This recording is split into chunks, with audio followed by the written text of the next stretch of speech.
오늘날 이 세상에 종교들이 많이 있죠. 제가 예전에 신학교 다닐 때 지리산을 한번 가본 적이 있습니다. 그때 서울에서 학업을 마치고 돌아오면서 지리산을 양복 입고 구두 신고 그렇게 지리산을 넘어온 적이 있습니다. 근데 지리산을 넘어온 이유는 이제 지금은 깨끗해졌지만 그 당시에는 그 산 중턱에 많은 종교인들이 살고 있었습니다. 그래서 한번 그들을 살펴보겠다고 다닌 적이 있어요. 그랬는데 희한한 사람들이 다 있더라고요. 백마를 타고 사는 사람도 있고요. 여러분 양도천 씨라고 알고 있는지 모르겠어요. 이분이 우리 기독교 이단인데 이 사람 백마를 타고 다닙니다. 백마리 정말 멋지더라고요. 왜 백마를 타느냐 만나서 이야기를 했더니 요한계시록에 예수님께서 백마 타고 오신다고. 자기가 예수라는 그런 의미겠죠. 지금은 이제 깨끗해졌기 때문에 찾아볼 수 없습니다만 곳곳에 우리나라 전국 곳곳에 보면은 이런 희한한 종교들이 다 있어요. 근데 이제 세계적으로도 마찬가지죠. 일본에도 수많은 우상들이 있다고 그러죠. 그런데 그 많은 종교들 그것은 다 제쳐두더라도 세계적으로 4대 종교가 있잖아요. 유교, 불교, 회교, 그리고 우리 기독교. 이걸 이제 4대 종교라고 이야기를 합니다. 그런데 이들 4대 종교의 그 교주라고 할 수 있는 이 사람들의 그 탄생일에 대해서는 엄청난 잔치를 벌여요. 큰 잔치를 벌이죠. 이제 얼마 있으면 불교 석가탄신일이 있다. 그래가지고 아마 동네방네 지금 시끄러울 건데요. 우리 기독교도 예수님의 탄생했다는 성탄절을 크게 지키잖아요.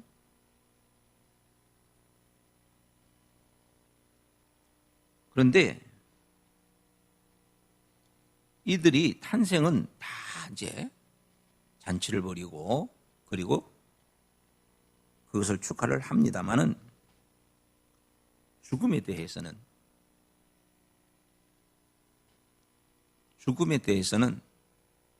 다 그들 또한 잔치를 벌여요. 죽은 것에 대해서. 그러나 우리 기독교만큼은 그렇지는 않습니다. 왜요? 우리 죽은 것이 아니기 때문에. 예수님은 죽지 않았기 때문에. 여러분 유교의 공자의 그 무덤이 중국의 창평이라는 곳에 무덤이 있는데 아주 크게 잘 꾸며져 있어요. 불교의 교주였던 석가모니는 우리가 알다시피 인도의 살수 서한이라는 곳에 있습니다. 회교의 교주인 마호메트는 아라비아의 메카라는 곳에 있습니다. 그래가지고 아주 이들의 크고 장엄한 그런 무덤들을 저들은 꾸며놓고 많은 사람들이 그 앞에서 절을 하고 그렇게 경배를 하죠. 참배를 합니다. 근데 우리 기독교의 예수 그리스도 그분의 무덤은 화려하지가 않습니다. 그래서 조그만합니다. 왜냐하면 그건 의미가 없기 때문에요. 주님은 다시 살아나셨기 때문에 그렇다는 거죠. 세상 종교들은, 기독교를 뺀 다른 종교들은 결국 무덤을 숭상하는 것은 죽은 것을 숭상하는 거거든요. 죽음에 관심을 가지고 있는 거거든요. 우리 기독교는 죽음에 관심이 있는 게 아니라 살아있는 생명에 관심이 있는 거예요.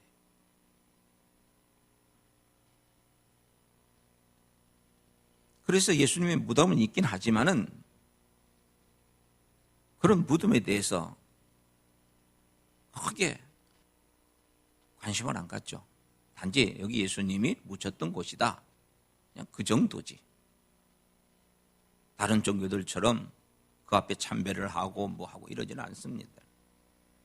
물론 천주교 사람들은 지금도 예루살렘에 가면 천주교인들은 또 가서 거기서도 경배하는 사람들이 있어요.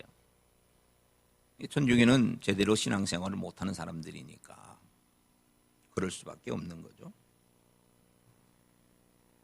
그럼 우리 기독교에 무덤이 있다는 것은 예수님이 죽었다가 다시 살아났다는 것을 증명하는 하나의 증명으로 있는 것이지, 예수님이 죽음에서 끝난 것을 얘기해 주는 건 아니에요. 다른 사람들의, 다른 종교들의 무덤은 그들이 죽었다는 것을 보여준 것이고, 예수님의 무덤은 빈 무덤이기 때문에 죽었다는 것이 아니라 죽어도 다시 살아났다는 것을 증명하고 있는 것이라는 거죠. 그런 점에서 기독교를 제외한 다른 종교들은 아무리 그것이 성황되고 사람들이 그 앞에 뭐 발길을 내딛고 절을 한다 할지라도 죽은 종교요, 우리 기독교만이 살아있는 생명의 종교다. 이걸 이야기하고 있다는 거죠. 여러분, 지금도 우리는 죽은 자에 대해서는 경배하지 않습니다. 근데 안 믿는 사람 지금도 죽은 자를 지금도 어떻게 합니까? 모시고 그 앞에 절도 하고 음식도 차려놓고 그러지 않습니까? 안 믿는 사람들은. 기독교 외에 다른 사람들은 뭐 불교를 믿는 사람이든 유교를 믿는 사람이든 죽은 자 앞에서 절을 하고 죽은 것을 경배하고 있는 거예요. 근데 우리는 그렇지 않지요. 기독교는 그렇지 않은 이유가 죽은 것은 경배할 만한 가치가 하나도 없는 거예요. 살아있을 때 거기에 가치가 있는 것이지 죽은 것에 가치는 없어요. 왜냐하면 생명이 진정한 가치가 있는 것이기 때문에 그런 거예요. 아무리 귀한 것도, 아무리 중요한 것도 죽으면 가치가 떨어지는 거잖아요. 우리가 잘 알다시피 물고기도, 살아있는 물고기가 값이 나가지 죽은 물고기 값이 나가지는 않는다는 거예요. 그런 점에서 우리 기독교는 살아있는 종교다. 우리는 살아계신 하나님을 믿는 거예요. 여기에 우리의 기쁨이 있고 우리 자부심이 있고 여기에 우리의 담대함이 있는 거예요. 인도의 성자였던 선다싱은 조상 대대로 섬겨왔던 힌두교를 버리고 우리 기독교로 개종해서 믿은 사람입니다. 많은 사람들이 그에게 조상 대대로 내려왔던 그런 섬겨왔던 그러한 종교를 버리고 어떻게 기독교로 개종을 했느냐, 그 이유가 무엇이냐라고 물어보았을 때 이 선다싱이 한 얘기가 기독교에는 부활하신 예수님이 살아 계시기 때문이다라고 그 이유를 설명했어요. 그렇죠. 기독교와 다른 종교와의 차이점은, 결정적인 차이는 바로 죽음과 부활이라는 겁니다. 그렇다면 오늘 저와 여러분들의 삶 속에는 죽은 예수가 아니라 살아계신 예수님을 믿는 믿음으로 가득 채워져야 돼요. 살아있다고 하는 말은 무슨 의미를 얘기하는 겁니까? 지금도 나와 교제하고 있다는 거예요. 나와 함께하고 있다는 것을 의미해 주는 거죠. 여러분, 살아있다 한들 교제가 없으면 아무 소용없잖아요. 교제가 없다고 하는 것은 죽은 거와 죽은 바와 다를 게 없는 거예요.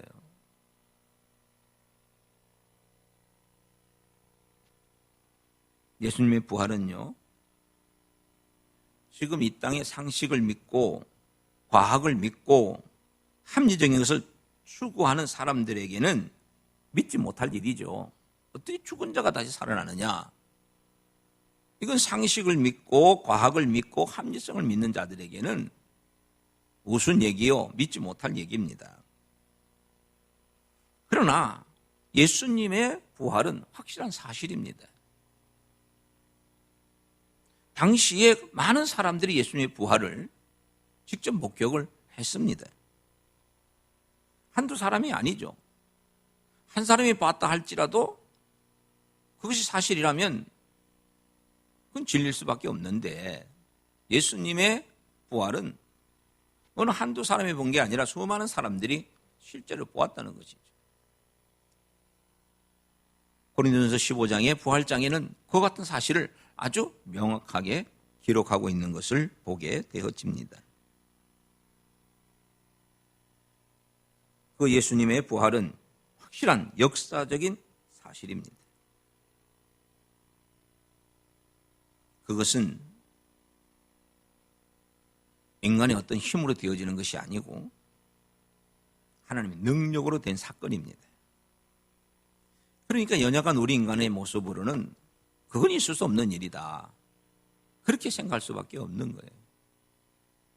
여러분, 실력 있는 자와 실력 없는 자의 차이가 어디서 나오는 것인 줄 아십니까?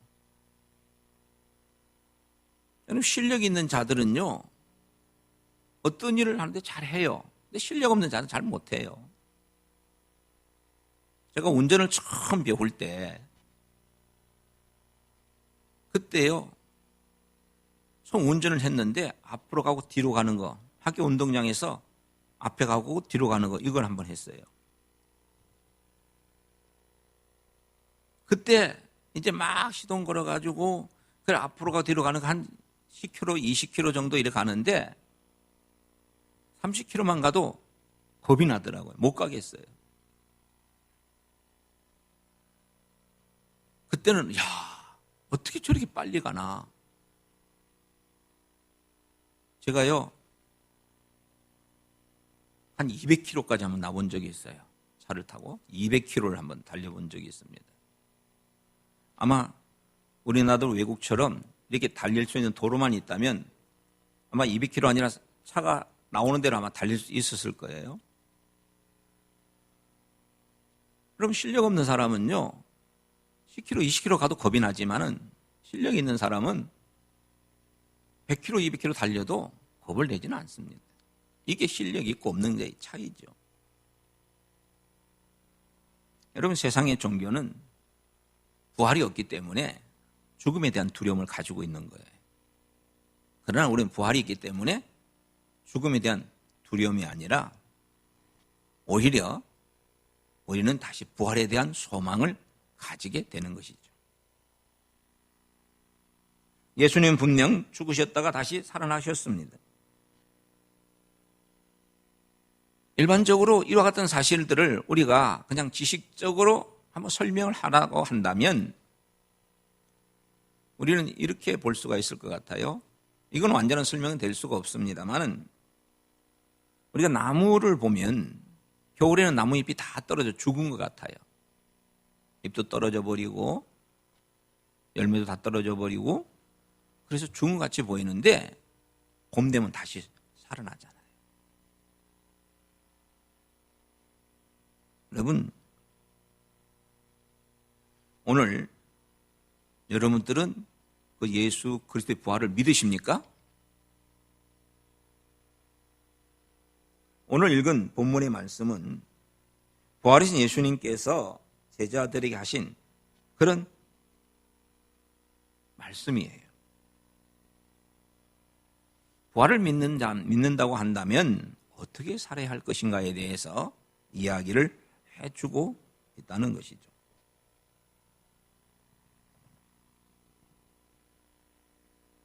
여러분, 오늘 우리에게 있어서 오늘 말씀에 대한 것을 한번 우리가 살펴보면 좋겠습니다.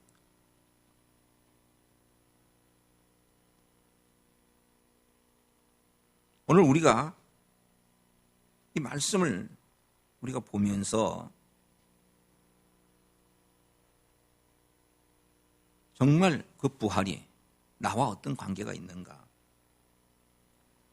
아니, 그 부활을 믿는 사람은 어떤 삶을 살아야 되는가? 이걸 우리가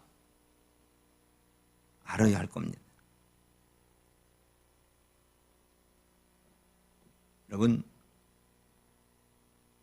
우리 삶 속에서 우리가 믿는 그런 예수 그리스도에 대한 믿음, 그 믿음을 가지고 우리가 살아가게 되어질 때 오늘 우리의 모습들이 진정한 그리스도인의 모습으로 나아가게 될 겁니다. 오늘 성경의 말씀 속에서 우리에게 가르쳐주고 있는 그런 부분들, 이 말씀을 통해서 우리가 깨달아야 할 부분들이 어떤 것이 있느냐.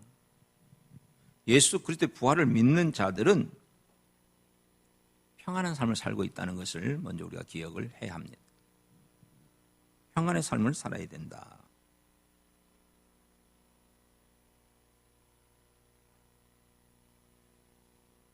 오늘 말씀 속에 보면 예수님께서 제자들에게 나타나셨습니다. 안식 후 첫날 저녁에 그 예수님께서 문을 닫고 있는 그런 제자들에게 나타나셨죠. 그러면서 하신 말씀이 뭐예요? 너희에게 평안이 있을지어다. 그러니까 부활의 주님을 우리가 믿는다면 우리 속에 뭐가 있어야 돼요? 평안이 있어야 된다는 겁니다. 예수님 부활을 믿지 못했던 제자들의 마음은 불안했어요. 두려웠어요. 그래서 문을 닫아버리고 숨었어요. 그런데 그런 제자들에게 부활하신 주님이 나타나셔서 오늘 19절 말씀 보니까 너에게 평안이 있을지어다 라고 말씀하고 있어요.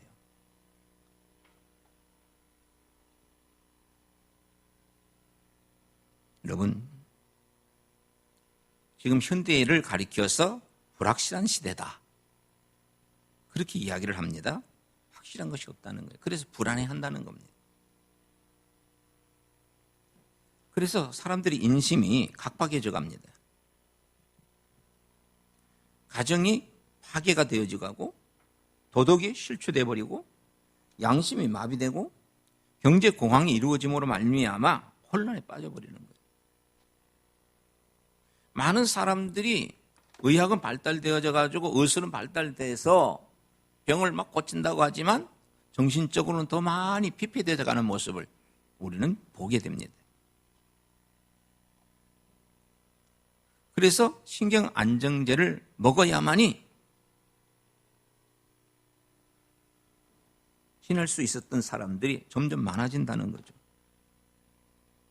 하지만 그런 약물은 우리에게 잠시 동안의 평안은 주긴 해요.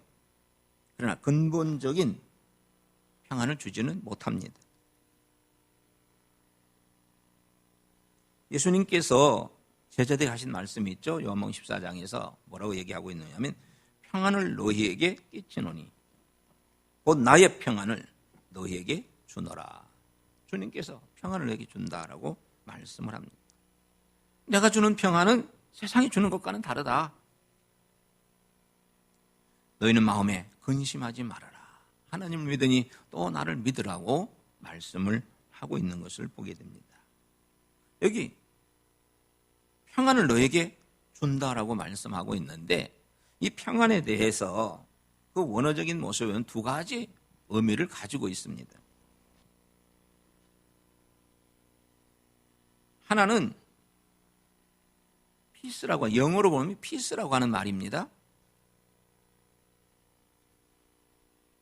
이 피스라고 하는 이 말은 마치 그 애완동물, 그 애완동물이 집에서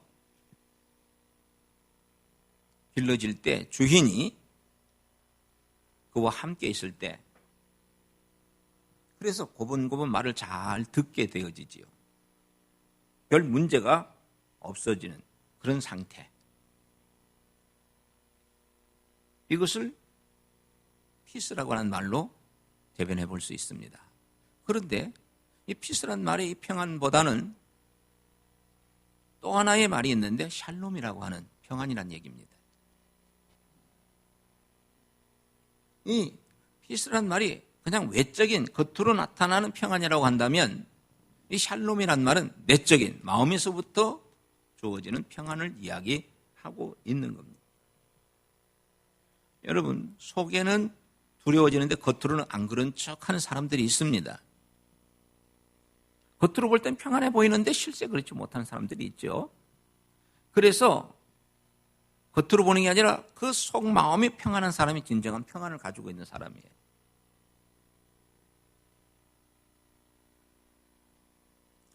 여러분, 사도 바울이 복음을 전하다가 감옥에 갇히죠. 빌립보 감옥에 갇히게 되어지는데 그 감옥에서 사도 바울이 두려워 떨지 않습니다. 어떻게 합니까? 하나님 기도하면서 찬송하면서 하나님을 높이죠. 바로 주님을 위한 평안이 그 속에 있기 때문에 감옥에 갇히고 매를 맞으면서도 그 마음에 진정한 평안이 있었다라고 얘기하고 있는 겁니다.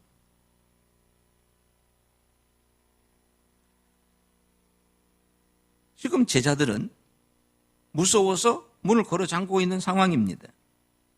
두려워하고 있습니다. 평안이 없습니다. 그런데 그들에게 와서 평안이 있을지어다라고 평안을 빌고 있습니다. 이것이 주님이 주시는 평안이에요. 오늘 저와 여러분들에게 이 평안이 있기를 원합니다. 이 평안을 우리가 가지고 있다면 오늘 우리는 이 평안한 가운데서 우리는 즐겁게 기쁘게 살아갈 수가 있을 겁니다. 요한복음 11장의 25절에 보면 주님께서 하신 말씀이 있죠. 예수께서 이르시되 나는 부활이요 생명이니 나를 믿는 자는 죽어도 살겠고 무릇 살아서 나를 믿는 자는 영원히 죽지 아니하리니 이것을 내가 믿느냐? 성경은 이야기를 합니다. 여러분, 주님은 부활이요 생명입니다. 그런 주님 믿는 우리가 두려워할 이유가 없습니다. 죽음을 두려워할 것도 없고. 왜요? 또다시 살게 될 테니까. 죽어도 살겠고. 이런 사람이 뭐 두려워할 게 뭐가 있겠어요? 오히려 더 평안해지겠죠? 죽음 앞에서도.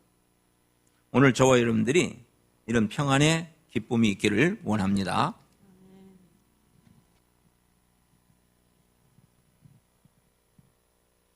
그리고 부활을 믿는 자의 삶은 첫째가 평안이라고 한다면 두 번째는 보냄을 받는 자의 삶을 살아야 한다는 것입니다.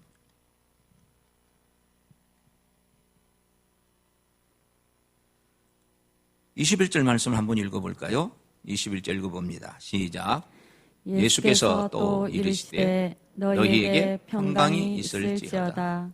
아버지께서 나를 보내신 것 같이 나도 너희를 보내노라. 아멘. 그래요. 주님께서 아버지께서 나를 보낸 것처럼 나도 너희들 보내겠다. 그렇게 말씀을 하고 있는 것을 보게 됩니다. 예수님께서 부활하신 이후에 제자들을 찾아오셔서 무서워하고 있는 제자들에게 평강이 있으라 말씀하고 그 다음에 하셨던 말씀이 내가 너희를 보낸다. 그렇게 말씀을 해요. 제자들을 어디로 보낸다는 것일까요?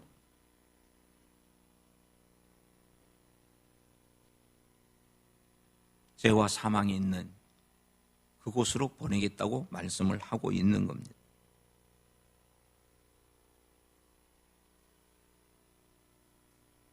주님을 아직 알지 못하고 지금도 죽음의 두려움 속에 있는 자들에게 보내겠다고 말씀을 하고 있는 것입니다.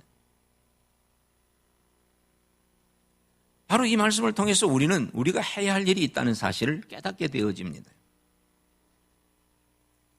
우리가 보냄을 받을 곳이 있고 그 보냄을 받을 곳에서 해야 할 일이 있다는 것을 우리는 기억해야 됩니다.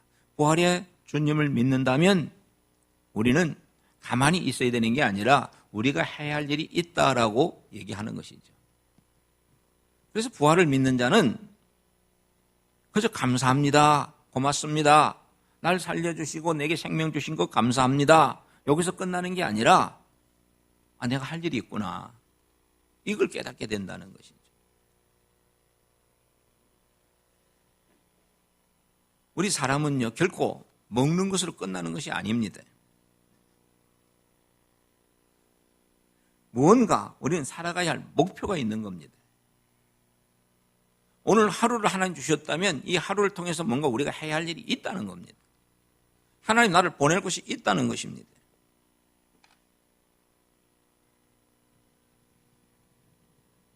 그래서 내가 가야 할 곳에 가고 내가 해야 할 일을 하는 것, 이것이 진정 살아있는 사람들의 행복입니다.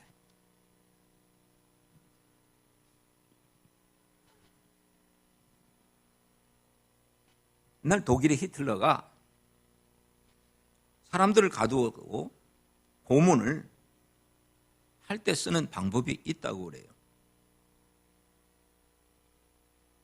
그때 사람을 가두어 놓고 고문을 하는데 그 방법이 뭐냐면 하루 종일 그릇을 양동이 하나 주고 2개의 양동을 가지고 이걸 가지고 물을 퍼가지고 한쪽에다 옮겨 놓는 겁니다.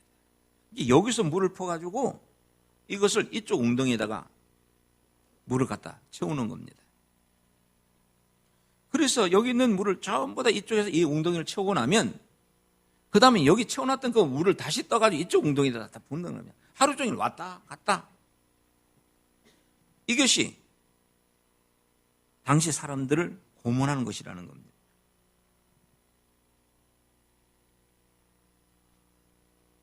왜 그렇게 했느냐?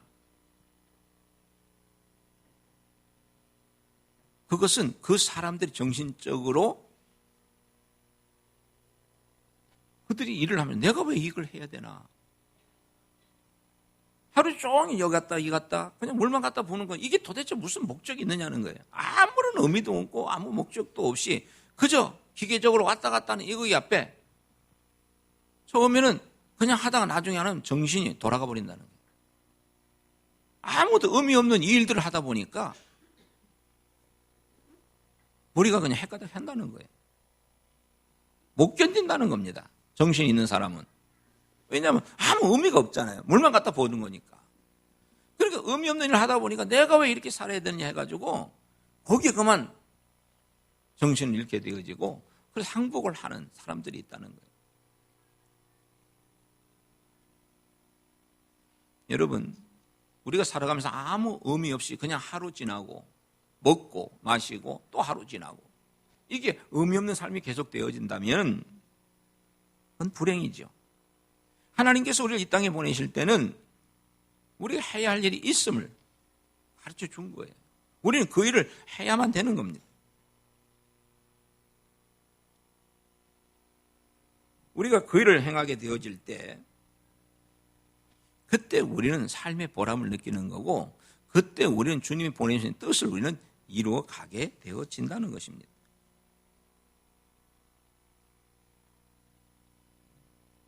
여러분, 오늘 우리가 살아가면서 하루를 살아가면서 우리는 오늘 하루 내가 무엇을 할 것인가, 내가 할 일은 어떤 것인가 할 일을 찾아서 가기를 바랍니다.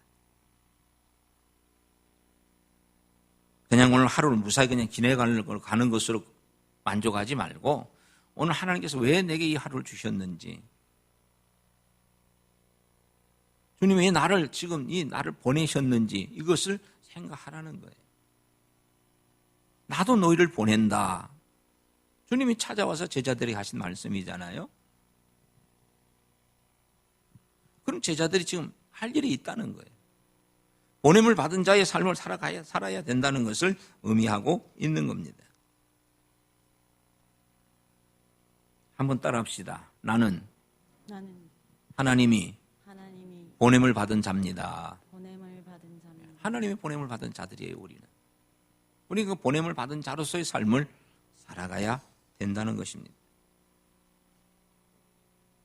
그래서 하루를 그저 무의미하게 보낼 게 아니고 그냥 하루를 잘 지낸다는 것에 대해서 만족하지 말고 하나님이 나를 보내신 목적을 내가 잘 이루고 있었는가 한번 돌아보자는 겁니다.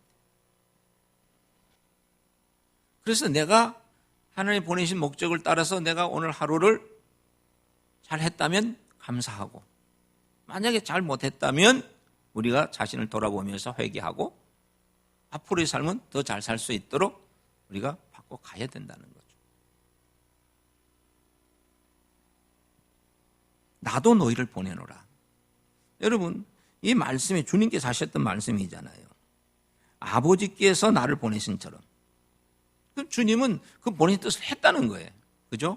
십자가를 통해서 우리를 살려주신 이 사역을 주님은 행하신 거예요. 그리고 주님은 우리에게 다시 얘기한 거예요. 나도 너희를 보내니까 너희도 그것을 해라.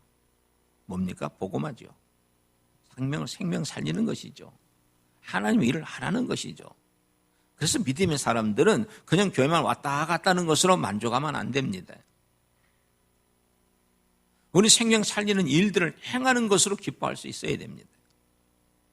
참으로 안타깝게도 오늘날 그냥 교회만 왔다 갔다 하면서 편안하게 신앙생활 하려고 하는 사람들이 늘어나고 있다는 거예요. 그것은 나는 너희를 보내노라 하는 이 주님의 말씀에 불복종하는 거죠. 나도 너를 보내노라 하는 것은 우리가 분명히 가야 할 것이 있다는 거잖아요. 그죠? 해야 할 일이 있다는 거잖아요.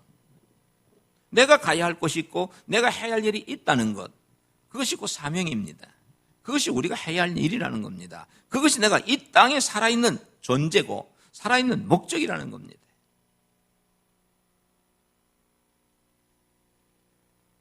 그런 점에서 우리는 하나님께서 우리를 이 땅에 보내주신 그 목적을 이루는, 내가 해야 할 일을 할 수 있는 그런 귀한 삶이 있기를 주님의 이름으로 축복합니다. 마지막 세 번째로 성령으로 충만한 삶을 살아야 한다는 것입니다. 우리 22절 말씀 한번 읽어볼까요? 22절 시작. 이 말씀을 하시고 그들에게 향하여 숨을 내쉬며 이르시되 성령을 받으라. 아멘.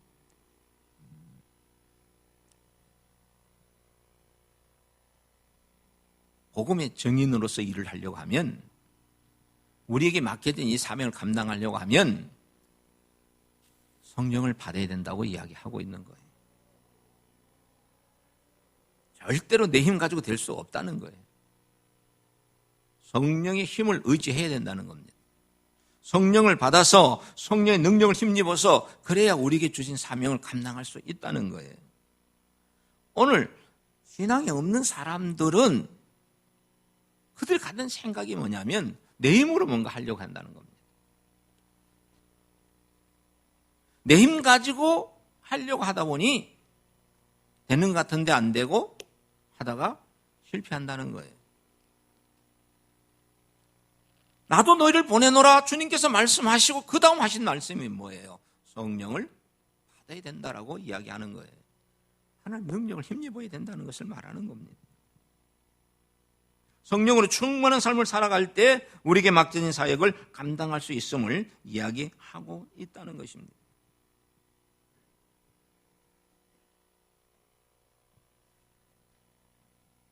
주님의 제자들이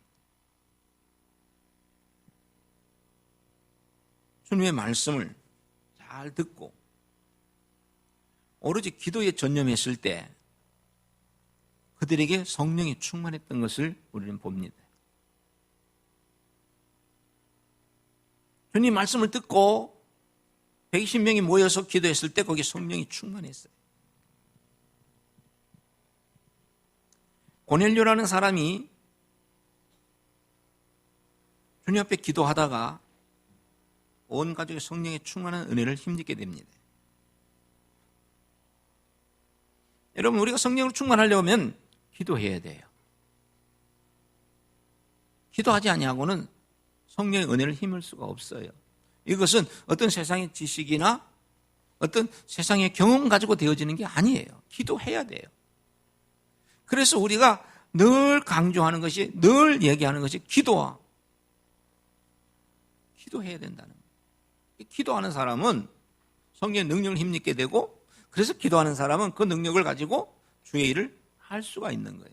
근데 기도하지 아니하고 하려고 하면 힘이 없다 보니까 그냥 짜증이 나는 거예요. 힘이 없다 보니까 그냥 포기하는 거예요. 여러분, 성령으로 충만하시기를 바랍니다. 성령으로 충만하려면 기도해야 돼요. 초대교회 성도들이 기도하는 가운데 성령의 은혜를 힘입었고, 그래서 저들이 맡겨진 사역을 잘 감당했던 모습을 보게 됩니다. 우리가 잘 알던 것처럼 제자들이 그랬잖아요. 주님이 기도하라고 했는데 기도 안 했잖아요. 겟세마네 동산에서. 기도할 때 기도 안 하고 잠을 자고 피곤하다는 이유로 기도 안 했어요. 그러다가 어떡합니까? 있던 신앙마저 다 잃어버렸잖아요. 여러분, 우리가 그래요. 내가 수십 년을 예수 믿고 내가 지금 뭐 직분을 받고 있다 할지라도 내가 기도하지 않으면 우리는 능력 있는 신앙의 삶을 살 수가 없는 거예요. 그런 사람들은 마치 제자들처럼 변명하기에 바빠요. 저는 한 번씩 생각을 해볼 때 베드로가 그 계집종 앞에서 그 거짓말을 하는 모습을 한번 생각해 봐요. 내가 죽는데도 주와 같이 가겠습니다라고 큰소리 쳤던 베드로예요. 다른 사람은 다 주님을 떠날지라도 나는 떠나지 않을 겁니다라고 큰소리 했던 베드로예요. 그런데 조그만 계집종 앞에서 나 예수 모릅니다. 그 얘기 했잖아요. 그게 언제였어요? 겟세마네 동산 기도하라고 했을 때 기도 안 했던 그 이후였어요. 그런데 그런 베드로가 내가 너희 말 듣는 것이 좋느냐, 하나님 말씀 듣는 것이 옳은가 한번 판단해봐라고 큰소리 쳤을 때가 언제예요? 오순절 성령 충만함을 받고 난 이후의 모습이에요. 우리가 성령의 충만을 받지 아니하면 우리는 조그마한 일 앞에서도 두려워 벌벌 떨 수밖에 없는 거고, 우리가 성령으로 충만해질 때는 그때는 우리 앞에 태산과 같은 것이 우리 앞을 가로막아도 우리는 두려워하지 않게 된다는 거예요. 그러니 오늘 저와 여러분들이 성령으로 충만하기를 바랍니다. 그래서 기도해야 돼요. 말씀과 기도만이 우리를 성령으로 충만한 자리에 이끌어가는 겁니다. 말씀을 맺어보십시다. 여러분, 우리가 부활주일을 우리가 맞이하면서 주님의 부활에 대한 말씀들을 많이 듣습니다. 부활하신 주님이 우리에게 하신 말씀이 평안해라. 여러분, 평안하기를 바랍니다. 괜히 두려워 벌벌 떨고 괜히 가슴에 염려 걱정 이런 거 하지 말고 평안하기를 바랍니다. 주님께서 우리에게 평안하라고 말씀하고 계시니 우리는 평안할 수밖에 없어요. 주님이 지켜주니까, 주님이 함께 하시니까. 그래서 이제부터는 우리가 염려, 걱정, 불안, 초조 이런 것이 아니라 이제 평안한 가운데서 기뻐하며 찬양하면서 주를 섬기기를 바랍니다. 그리고 우리가 그냥 평안한 가운데서 가만히 있는 게 아니라 우리가 해야 할 일이 있다는 거, 나도 너희를 보낸다는 주님 말씀을 기억하고 내가 할 일이 있다는 거 기억하면서 할 일을 찾아서 행하는 자가 되기를 바랍니다. 그냥 교면 왔다 갔다 하는 그런 사람 되지 말고 내가 할 일이 있구나, 그래서 그 사명을 감당하는 자. 그러기 위해서는 우리가 성령으로 충만해야 된다니까. 기도하면서 성령 충만해서 능력을 받아서 그래서 우리에게 맡긴 사명을 감당하는 가운데 하나님이 거룩한 뜻을 이루어가는, 그리고 진정한 그리스도인으로서의 삶을 살아가는 그런 우리 모두가 되기를 주님의 이름으로 축복합니다. 기도하겠습니다. 하나님 감사합니다. 하나님께서 오늘도 우리에게 은혜를 허락해 주셔서 말씀으로 함께 해 주시니 감사합니다. 하나님, 두려워 벌벌 떨던 제자들에게 너에게 평강을 주노라고 말씀하셨던 주님. 우리가 주님과 함께 있을 때 우리의 평안이 있음을 이 시간도 다시 한번 고백하며 늘 주님과 함께 평안하기를 원합니다. 지금 힘들고 어려운 일들 때문에 마음이 불안해하는 자가 있습니까? 마음의 평안을 모르고 염려 걱정하는 자가 있습니까? 주님으로 평안한 기쁨을 누리게 하여 주시옵소서. 그리고 그 평안함을 가지고 우리에게 맡겨진 일들을 잘 감당하는 사명자의 삶을 살아가게 하여 주시옵소서. 하루하루를 그냥 보내는 것으로 만족하지 않게 하시고 우리가 해야 할 일이 있음에 기억하고 그 해야 할 일을 감당하는 사명 감당자로서의 삶을 살아가는 것으로 기뻐하는 우리가 되게 하여 주옵소서. 단순히 교회만 왔다 갔다 하는 것으로 신앙생활을 다하는 것을 하지 않게 하시고 내가 할 일이 있음을 기억하고 그 할 일을 따라 행할 수 있는 능력자로 세워지도록 도와주시고 이를 감당하도록 주여 성령으로 충만하게 하여 주시옵소서. 성령 충만해서 우리에게 맡긴 사명을 감당함으로 하나님의 뜻을 이루고 하나님 주신 은혜의 복을 누리며 이 마지막 시대에 하나님 영광을 선포하는 우리 모든 자들이 다 되게 하옵소서. 예수 그리스도의 이름으로 기도하옵나이다. 아멘.